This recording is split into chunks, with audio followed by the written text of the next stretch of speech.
Tu échappes. Merde.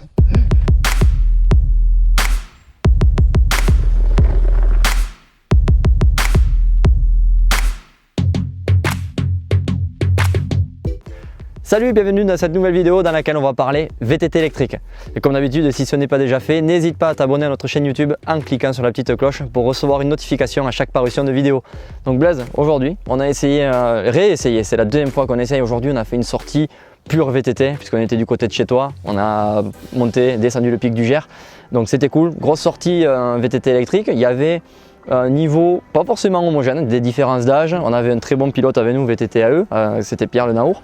Et du coup, fais-moi un petit peu le bilan de cette sortie par rapport à la première sortie qu'on avait fait l'année dernière. Comme tu l'as dit, sortie dans les Pyrénées, donc de la montagne, ça montait quand même pas mal. Deux VTT, toi tu avais le MC7, moi le MC6 de chez Husqvarna. Deux bonnes machines, enfin pour nous qui sommes novices en VTT. Le VTT électrique, comme d'habitude, comme on l'a déjà dit à d'autres personnes qui veulent essayer, attention, il ne faut surtout pas essayer parce qu'on a du mal à revenir sur un VTT classique après.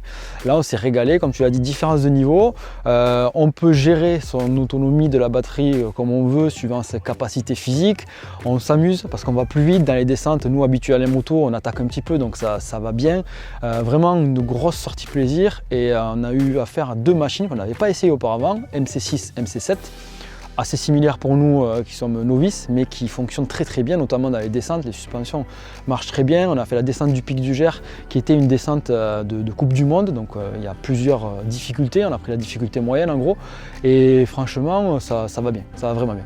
Si on doit faire le rapprochement maintenant avec le motocross, l'enduro, est-ce que tu penses que c'est des outils qu'on peut intégrer dans la préparation physique et technique ? Vraiment, on peut l'intégrer dans la préparation physique parce que comme là, quand on est en plein hiver, qu'on reprend un petit peu sa condition physique, on se met un peu plus d'assistance pour repartir et pas se dégoûter d'entrée. Quand on arrive en début de saison, qu'on veut vraiment forcer, on en met un peu moins. Et après, quand on est en récup, après les courses le lundi, on peut se faire une sortie en mode boost par exemple ou en mode trail où vraiment les jambes tournent et on récupère, on fait pas mal de kilomètres en récupérant. Il ne faut surtout pas croire que le VTT électrique c'est destiné aux feignants parce que là vraiment aujourd'hui on l'a vu, peu importe le niveau on a quand même forcé aujourd'hui.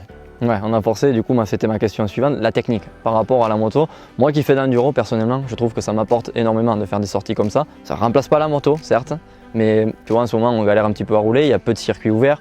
Pour ma part, rouler en enduro, c'est difficile de trouver des gens qui veulent rouler en enduro en ce moment.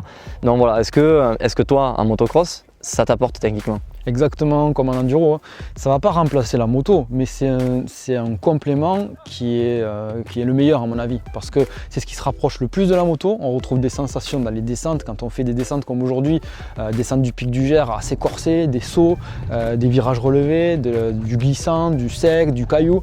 Donc on retrouve un petit peu ce que l'on a en moto, et quand on pédale, on se fait la condition physique, donc technique, physique, même le mental, parce qu'au bout d'un moment, quand on a des personnes qui sont plus affûtés comme nous, comme Pierre, on s'accroche et on a tendance à pas lâcher. Vraiment quand on lâche, là on met un coup de boost à la batterie, mais sinon voilà, on lâche pas. Donc physique, technique, mental, on travaille tout avec le VTT électrique.